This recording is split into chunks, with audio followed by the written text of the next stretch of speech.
All right. I hope everybody's doing all right. Here we are in another stupid ass war. And, war is stupid. I can call it a stupid ass war, but it's actually war is stupid. And, J.D. Vance got it half right.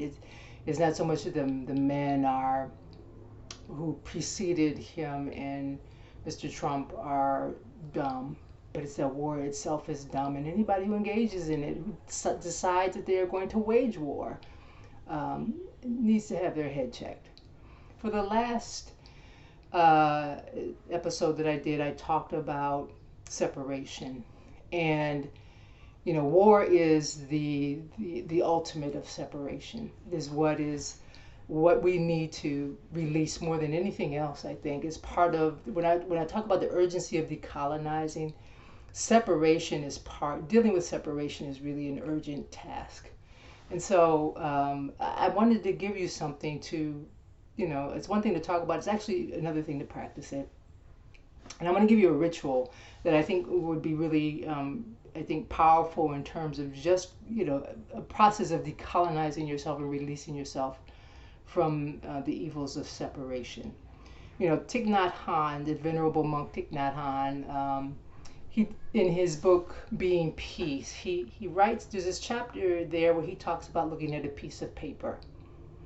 And in that chapter, he's talking about non-self elements, right? What are there's no such thing as an individual person, self, whatever, that we're made up of non-self elements.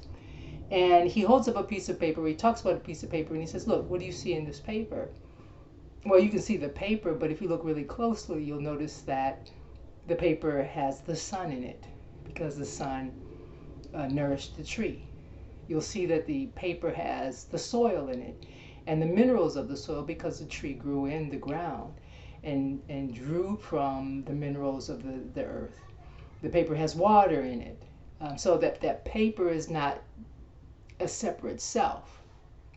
The paper is actually made up of all these non-self elements. It doesn't have any sort of individual identity outside of the elements that come together to make the paper. The paper including, the labor that went into making the paper, right?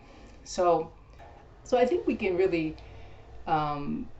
look at that practice as absolutely decolonizing, right? Looking at that paper. But I want to invite you to do something different. I want you to go take a picture of yourself, or better yet, go to the mirror.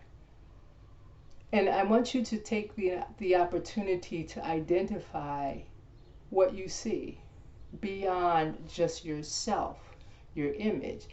Find all these sort of non-self elements in your face, in your picture, right? So maybe you'll start off with your parents and your siblings. You are made up of your parents and your siblings and your ancestors. Maybe you are made up of the food you ate and the people in your life, right? But I want you to start paying, when you do this practice, pay attention to what you include and what you exclude. You might include trees and water, but do you include people that you've othered, right? People who you've defined as separate from you. And are you then sort of willing to see yourself as not made up of all the non-self elements that make up the entire earth and the entire universe?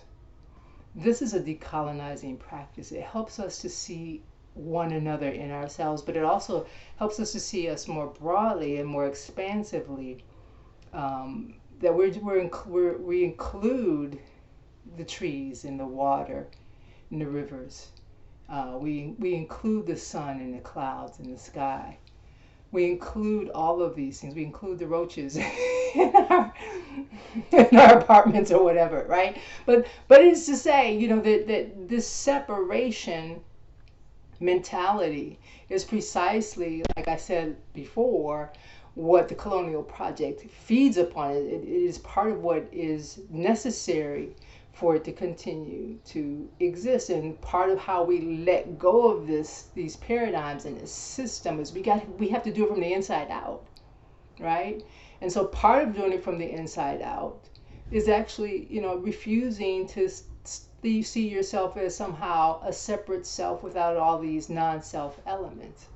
And so I would encourage you to do this practice every day. See where it takes you. If you want to start off with that piece of paper and do what Thich Nhat Hanh did and just start to see the non-paper elements, that might be a way to start to exercise. But if you spend a moment every day in the mirror and say, I'm going to sit here and see my non-self elements, and let it expand you and let it break you open in ways that then release you from the attachments to the system that thrives on separation, that in fact leads us to war. Because war is nothing but separation. And so I encourage you to do this and see where it takes you. I also encourage you to get out on the streets. We can't replay the Gulf War madness. And I know that a lot of us got on the streets during the bombing of Iraq. My door keeps opening. I think that's very interesting. A lot of us were very much on the streets for that, and millions of people came out from all over the world to protest that war, and Bush did it anyway. And I think a lot of us got demoralized. Well, we can't let that happen again this time. We have to end this madness. And I would encourage us to do the vital work of, ending it from the inside out, but also ending it out there. Anyway, I hope you have a wonderful day and week, and keep hopeful and joyful, and keep love in your heart. Love yourself enough to resist. Love yourself enough to decolonize. All right, y'all. Be well.